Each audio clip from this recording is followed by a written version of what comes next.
Hello from the Advanced Swimming Performance Podcast, sponsored by Commit Swimming, the smartest workout log. Just type a set and Commit instantly calculates the data for you. To learn more, visit commitswimming.com. John and I highly recommend it. John, how are you today? Oh, I'm doing very well. I'm happy to see that you are I'm on living it up camera. over there. We got the camera. We got the very official mic now. You're making my little dinky headset look like child's play. That's what's up. I got a mic. Exactly. So, I mean, you're really bringing it here. I mean, I just have, a little health crystal one of my patients have given me in the past, just to work on my auras and all those things. This is a very, very nice gift that, I keep around just to make sure it's sending me positive energy throughout the day. I was thinking last time we talked that your aura was looking a little bit down. So I'm Well, glad it was still here. It was on the desk. These things don't go anywhere. These things are just all scattered on the desk. So, I mean, don't worry. Buddha is still hanging out here too. I got a lot of positive vibes going here. So, don't worry. It's still here. But nonetheless, I think I need it to be able to keep up with you and the visual and the audio that we're getting from you now. Yes. Yeah. Well, I've got a little bit of a fan going on. I've got some lighting. I do have the microphone, but I'm still jealous of the earpiece because I'm a big hand talker. And right now you're getting 50% of the game. Yes. Exactly. I'll make sure I'm really getting in a lot of erratic motions going on this side. Yeah, well, it's early for you. It's mid-morning for me for this particular recording. And you got some interns going around there in the back. How are you treating those interns? Good, except I think I already scared her off. She's working on her long-term project on kinesio tape. Yes. So I think she probably went somewhere to concentrate, but we still have the main man, the barber himself over here. Very good. Working away. You working on an article, Chris? Yes, I am. What are you working on? Weight loss. Oh, weight loss article. So, very good. Now, everyone, the poor interns and Chris do not know that we're bringing them into this, so they're being good sports. Oh, exactly. Harassment's just part of the game over here at Core in Santa Clara, so that's what you sign up for. I love it. I love it. What are we talking about today? We're doing distance strategies. Distance strategies, ideal pacing strategies for distance swimmers. So obviously this is something a lot of coaches think about. A lot of coaches have tried to manipulate on their own, but we're going to take a little bit of a scientific approach. So Jenny, I'm just going to ask you, what is the main problem with pacing, or what can be some of the main problems about pacing strategies in distance events? Well, first of all, I'm terrible at pacing. Okay. I am a sprinter or more of a plyo athlete in all shapes and sizes in training, so I'm absolutely terrible at it. But I think what we really need to spend more time paying attention to is the physiological makeup of our athletes and understanding that not every athlete is built to be a distance athlete, and those that are, we can still manipulate some of the variables within their training. So at what point are they doing more explosive movements, even within that distance category? At what point are they doing a little bit more tempoed exercise within that? And I think that is where some science and continued research can really come in, because it's very, very easy for us to stick with more of a tradition-based approach with, oh, well, this has worked for 30 years. It must still be the best. And I think the more we learn about the different energy systems of the body and how they react to different types of training, I think that's how we create a larger library of strategies to pull from. No, I couldn't agree more. Obviously, taking a physiological look at it is certainly important. And one thing that I could imagine being a problem, and maybe you could provide some suggestions, is how can a coach individualize the training approach and the pacing approach based off each individual's physiological makeup? Or do you think it's one of those you have to kind of make a generalization at the beginning, and as they kind of get in and figure these things out more, you can be more individualized? Well, I think we can't go and biopsy every athlete's muscle fibers. Unfortunately, we can't do that. We cannot genetically modify our athletes yet, for better or worse. But I think taking a look at that individual and seeing how they react to different things, both in water and in the weight room, or even in the rehab clinic, you can start to see where their energy starts to fade. Whether that is in the third or the fourth set of 12 repetitions, that will tell you something. If they really struggle with 3 sets of 10, but they're really great at 2 sets of 2 at really higher weight, all of these things are clues about their genetic and physiological makeup. So I think when we transfer that to the water, you can't ask an athlete to consistently have super, super high power output turns if that is not in their makeup. If their makeup supports that they need energy conservation in order to keep a more even power output, then that's how you have to train that one athlete. If you have another athlete that has the ability to keep peaking with force production, then that's an athlete that you can train to go all out with every single turn because that's what their makeup supports them to do. What do you think about that? No, I couldn't agree more, and that's the great thing about the coaching aspect. Whether you're in the weight training session or in the pool, you can start to see how these athletes are responding, and they'll be given a lot of clues throughout all these different training periods. Like you said, are they able to maintain a little bit more, or are they fatiguing early? Maybe what is this telling you about their physiological makeup? And once again, that may be able to allow you to shift towards working on their strengths for their pacing strategy, and even give you things to improve on maybe that or their weaknesses to try to enhance their overall skill set and ability. Yeah, absolutely. And you want to know a great way to help track workouts? Tell me about it. Commit Swimming. If you need a better way to log your swim workouts, you should absolutely check out Commit Swimming. Our friends over there, Commit is the most advanced workout journal that coaches and swimmers across all levels are now using. Why? Because it tracks your workout history, analyzes trends in your training, and most importantly, it's extremely easy to use. All you have to do is type your workout like you would a Word document, and everything else is automatically taken care of for you. So go ahead onto commitswimming.com and get a free trial. Yeah, I think when we take a look at distance pacing strategies, the challenge from a coaching standpoint is how many strategies do you actually have to pull from?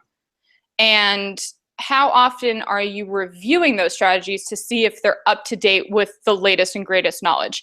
And I think that's something that an improved collaboration between the performance coaching staff and the skill coaching staff would really support. And I hope that this podcast would be a catalyst for those conversations to continue to happen or start to happen. You know, to have a coach call up the performance staff and be like, you know, we only have 2 strategies right now. How do we get to 5? Can you supply me with 3 more? And let's try these out. Let's see if they work for some athletes. And I think that has to be part of a continual revisiting of approaches and whether or not it's the best option for that team or for that swimmer. What do you think about that? No, I think that's true. I mean, obviously the main ones are even splitting. That's a common pacing strategy. Negative splitting, where that second half is a little bit faster than the first. A positive pacing strategy, one where you had a fast start. Obviously, there's different names for some of these that coaches use. Those are the 3 obvious ones. What other ones would you consider, or do you think coaches should maybe be more open-minded about? I would really start to consider how are we consistently incorporating a very basic training or training effort, which is the fartlek training. How often are we actually engaging athletes to be able to sprint and then go back down to an even pace? And how can we mimic that in the pool? We do it with running all the time. We do it with triathletes all the time too. How can we actually use the 5 yards going into a turn, the 5 yards coming out of the turn to be a full-on sprint and then go back down to their tempoed pace? That's a strategy that I don't necessarily see a lot of coaches implementing in terms of practice. I see a lot of them asking athletes to be able to do it in a race. And I think that incorporating that strategy into set design is really important, and it could be a valuable tool for a lot of coaches to implement. No, definitely. I mean, we already know that the turns outside of the starts are the fastest part of a swimming race due to the ground reaction force to athletes getting off the wall, the underwater undulatory or dolphin kick they're getting from that turn as well. So we're having a lot of speed already from this turn. I think if an athlete can go quicker into the wall, maintain that speed, that could be a very valuable pacing strategy for improving their performance. And like you said, one that isn't discussed much, at least from what I hear, and isn't implemented much in either a race or practice. Yeah, the terminology, don't ask me the spelling on it. I don't have it in front of me. Fartlek training. So for Hmm. any of our coaches or performance staff members, fartlek training, go ahead and check it out and see if it's the best option for you and your team. I think even going back to one of the topics that we visited with our previous podcast is that trajectory. Hmm. Still said it correctly. Um, and how is that impacting your pacing strategy? Are you accidentally creating a corrective direction into your pacing strategy and you don't actually know it? Are you going too deep? Are you going too shallow? Are you accidentally going to the right or to the left? And ultimately, that does impact your distance swimming. And what we don't want to have happen is redirectioning being part of that strategy. No, definitely. I mean, if an athlete isn't able to swim straight, say they're swimming an extra 2 meters per 100 and they're holding a minute, I mean, that's 2 seconds per 100 there. Yeah. And that's a huge thing over a 400, 800-mile race. And maybe 2 meters is a huge exaggeration, but say it's even just 0.25, that's a quarter of a second adding up over this course of time. That's a big difference. I mean, that adds up to seconds. And as we all know, even in the distance races, as if you follow the 10K at the Rio Olympics, the females, there was two girls going very hard, or two women going really hard for that silver and bronze Yeah. medal. So even these super long races, I think that was a 2.5 hour race, can come down to hundredths of a second. So Oh, yeah. being able to, especially in the pool where you have markers and you have ways to track yourself, doing and implementing nice straight lines into your pacing strategy with having proper trajectory is really quintessential. Yeah. Now, let's real quick touch for our rehab listeners. So, as a clinician, what are some of the things that you would approach this topic with? If you saw an athlete come into your clinic and you find out that they are a distance athlete, right? What are some things that you would start to incorporate in terms of corrective exercise or evaluation or intervention? Well, one of the, I think, big interventions, a lot of rehab specialists don't think about with distance swimmers in regards of the pacing strategy is when they get back into racing and even into tougher practices and sets, we do like to implement a negative pacing strategy where that second half is quite a bit stronger. Right. So they're not going out too fast, because if we think if someone is going out fast, it's highly likely their biomechanics are going to go to the garbage can Yep. earlier on in their race, and they're going to start swimming with biomechanical faults and errors. And that's not what we want, because that will put more stress on the injured body part. So having them finishing stronger, hopefully maintaining and improving biomechanics throughout the race will help keep them healthier and could be a very effective pacing strategy. A lot of the research suggests that an even or negative pacing strategy is best for most athletes in the distance-oriented swimming races. So that would be the big thing I would think about as a rehab specialist. As far as other rehab stuff goes, if you have a distance swimmer, obviously volume is something to take into account. And when I'm returning kids to the pool, we're just gradually increasing that volume. Usually we're adding no more than a 500 every couple days till they're getting back up to their training Right. volume, just to make sure we're not overloading and stressing those tissues too early on. Too many times rehab specialists will just say, oh, you no pain out of the water? Well, go back to full participation. But if Yep. you're doing 10,000 a practice, that's going to be a large glass of water for someone to gulp, and something I don't think they'll be able to take down. Yeah.